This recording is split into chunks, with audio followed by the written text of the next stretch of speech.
Marlene Ashline happened to have her home video camera rolling on the morning of January 9th, 1998, and captured one of the most memorable images from the ice storm. Days of freezing rain turned into ice that proved to be too much for these power lines that came crashing down at her farm in Moores Forks. It's been 20 years, but for many who lived through the ice storm, the years haven't erased the memories of the disaster that forced hundreds from their homes and left tens of thousands without power for a week or more. Elle Berger from Plattsburgh this week shares her memories of the ice storm. It is like it was yesterday because I found it rather traumatizing. We were simply not ready. And when the ice storm came, you have to sort of take your mind back 20 years. We, at that time, did not have in our home on Cumberland Head, we did not have a generator, we did not have a wood stove, we did not have a cell phone because people didn't have cell phones, and we had lake water. So what happened was when the electricity went out, we not only lost our heat, but we lost our ability to use water. It was so difficult, and it reminded me, I sat there feeling like a failure, that I, who am basically a what-if person, I always think of, what shall I take on trips? My suitcases are bigger than other people's. So I'm a what-if person, and I was simply not prepared.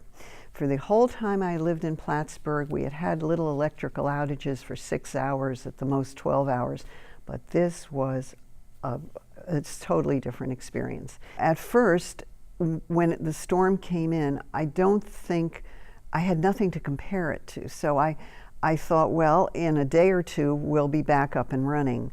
But of course, it was a massive disruption. I think maybe the storm began on a Wednesday. That night, we stayed in our home, and the house started getting colder, and as trying to go to sleep that night was crazy because the trees were starting to come down, and it felt like we were under attack from some battalion that had come in to attack Plattsburgh.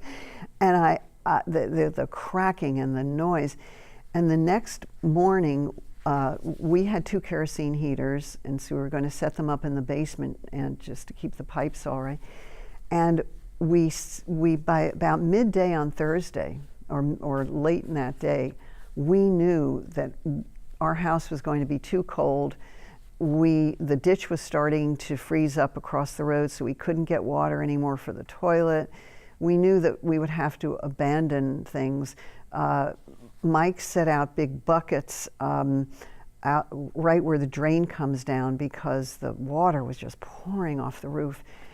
And it was at that moment that my neighbor from 2 houses away arrived with something I needed so much that I didn't even know that they existed. She brought me red shoes, these rubber shoes, and she said, I have a pair, this is my second pair, they stick to the ice. I just discovered they stick to the ice. She said, put these on, and we expect you in our home in an hour. Now, they were 2 houses away from us, and what they had was a gas range, so we were able to cook. We were able to also put water in the bathtub to wash some dishes. And they had a wood stove. So the house was comfortable enough. We were functioning, but I will tell you, it felt forever. At night, we would sit around with candles, and I have to tell you that I went through this emotional curve.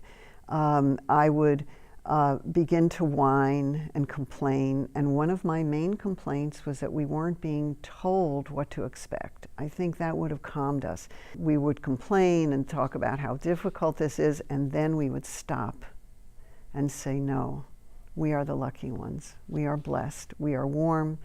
We're safe. We're going to go through this. We lost a lot of trees. We still keep one of the stumps that's there as a reminder of that ice storm. It is just a stump of a tree. We hang a plant from it, but it's sitting right there.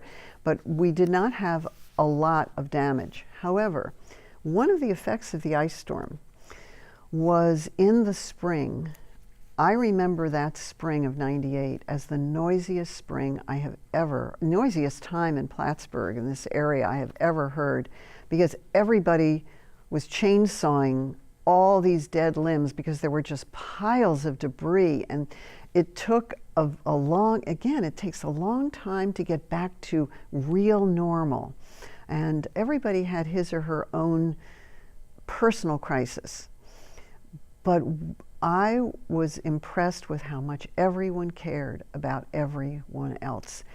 And I think it gave this community a feeling of bonding that we have not lost to this day. We went through an event together, and we got through it, all of us, in some way because someone helped us.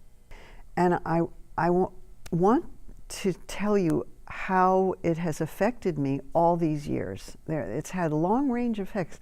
The first is that, of course, we got prepared. We now have a wood stove and a little generator, and we are now on community water, town water, and so we have a cell phone, so life is a little different. So we're better prepared. But the main effect on me is a very deep sense of empathy.